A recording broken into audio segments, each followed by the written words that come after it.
Women take part in Hadaka Matsuri, or Naked Festival, for the first time in 1,250 years at Kanamiya Shrine in Inazawa, Aichi Prefecture, central Japan on February 22, 2024. Women take part in Hadaka Matsuri, or Naked Festival, for the first time in 1,250 years at Kanamiya Shrine in Inazawa, Aichi Prefecture, central Japan on February 22, 2024. Chris Gallagher/Reuters. Tokyo, Hong Kong. CNN. With a history spanning more than 1,200 years, Hadaka Matsuri, or the Naked Festival, is Japanese masculinity on full display. Quite literally, across Japan, in freezing winter, thousands of men strip naked, except for a delicate piece of crotch-covering white loincloth, to jostle around their local shrines. Each participant tries to get as close as possible to a man playing the role of Shinotoko, a godman who wards off bad luck. On one hand, the ritual illustrates Japan's steadfast respect for tradition and cultural heritage. But on the other, its insistence on excluding women, only men are considered pure in the traditional Japanese culture, bears all the hallmarks of one of the country's greatest modern struggles, gender inequality. To this day, men hold the country's highest offices and most of the top jobs at prestigious private firms. Last year, the World Economic Forum ranked Japan 125th in its Global Gender Gap Index report, far below other G7 countries such as Germany, Britain, and the United States. It was just a few spots ahead of India and Saudi Arabia, both notoriously poor performers on gender equality. Some women in Japan still battle deep-rooted cultural expectations that require them to take the role of shufu, or housewife, experts say. Meanwhile, the country's painstakingly long work hours and male-centric institutional culture conspire further against women who are already burdened disproportionately by more family duties than men. But in the Naked Festival, women have recently found hope. Even the country's most entrenched male-centric tradition was recently subverted by another wrinkle in the national fabric, a shrinking population.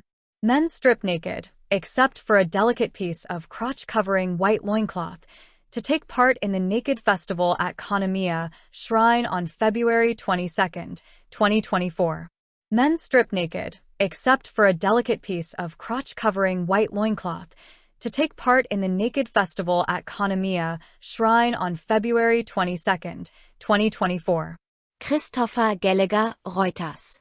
In February, as the number of male participants dwindled, the country's oldest Hadaka Matsuri, at the Kanamiya Shrine in central Japan, welcomed 41 women to take part for the first time.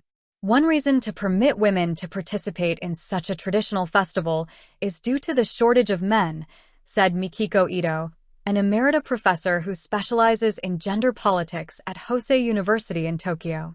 The number of young men is declining rapidly. Women should be welcome because of the shortage of male participants, so we've been very welcome. Haruhiko Nishio, 57, a member of an alumni club for Shinotoko involved in organizing the Hadaka Matsuri at the Kanamiya Shrine, recalled, last year, the festival had only 1,700 attendees, only one-fifth of pre-pandemic crowds. He said women had never been explicitly banned from taking part, but such mass participation was a first. The female group, known as Enyukai, was assigned a minor role on the day, and the women agreed they should keep their clothes on. But for those who took part, it was deeply symbolic. Japan can't help but put men at the front and women in the back. I want to unleash female power from now on, participant Atsuko Tamakoshi, 56, told CNN. Women, donning happy, traditional festive coats, are responsible for carrying a bamboo offering during the Naked Festival at Kanamiya Shrine on February 22, 2024. Women, donning happy, traditional festive coats, are responsible for carrying a bamboo offering during the Naked Festival at Kanamiya Shrine on February 22, 2024. Chris Gallagher/Reuters. For the organizer, it may be a practical decision. But Vice President of NUKI, Ayaka Suzuki, 36, said, "It's about gender equality." It does not end there, scholars say. With no easy solutions in sight, Japan's declining population may not only reshape the millennium-old festival, but also transform the world's fourth biggest economy. The impact of an aging society is very important for the Japanese economy. You need more working people, more active people. So why are women still at home? Let women participate in the labor market, Ito said. Aging society is a chance for women to achieve gender equality because our society needs more able people, she said. Now or never. Japan's number of births dropped for the 8th consecutive year in 2023, plunging 5.1% from the previous year to an all-time low of 758,631, according to the Ministry of Health. With a fertility rate hovering around 1.3 in recent years, far below the rate of 2.1 required to maintain a stable population, Japan has very low levels of immigration. The Japanese government has long described its mission to boost births as a question of now or never. The Yokobori family, Miho, left, Kentaro, center, and Hirohito, right. Kentaro was born almost 7 years ago, the first in 25 years in the area of Kamikawa Village. Related article. This community's quarter-century without a newborn shows the scale of Japan's population crisis.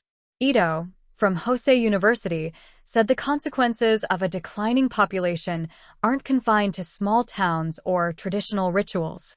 Japan's workforce totaled 66 million people in 2023, including foreign nationals, according to a report released in January this year by the Organization for Economic Cooperation and Development, OECD. But the figure will plunge by more than half to about 32 million by the turn of the century if Japan's fertility rate continues to stagnate, the report predicted. And as the population crisis spirals, the government and many businesses have started asking why women are still bound by the social expectation to stay home, Ito said. Amplified voices. There have been improvements, according to Ito, though, as with the changes to the Hadaka Matsuri, the motives may have been more pragmatic than progressive. Many businesses are promoting greater gender equality in workplaces to make women feel more welcome. The government has also introduced a string of initiatives to lessen the burdens on mothers, including a vision to encourage 85% of male workers to take paternity leave by 2030 for a more even division of domestic labor. Examples of women leaders include Mitsuko Tottori, who took the helm of Japan Airlines on April 1st to become its first female president and CEO. Seasoned politician Yoko Kamikawa was appointed foreign minister last September, becoming the first woman to take up the role in 2 decades. But in general, women's representation in politics and management remains unsatisfactorily low, experts note.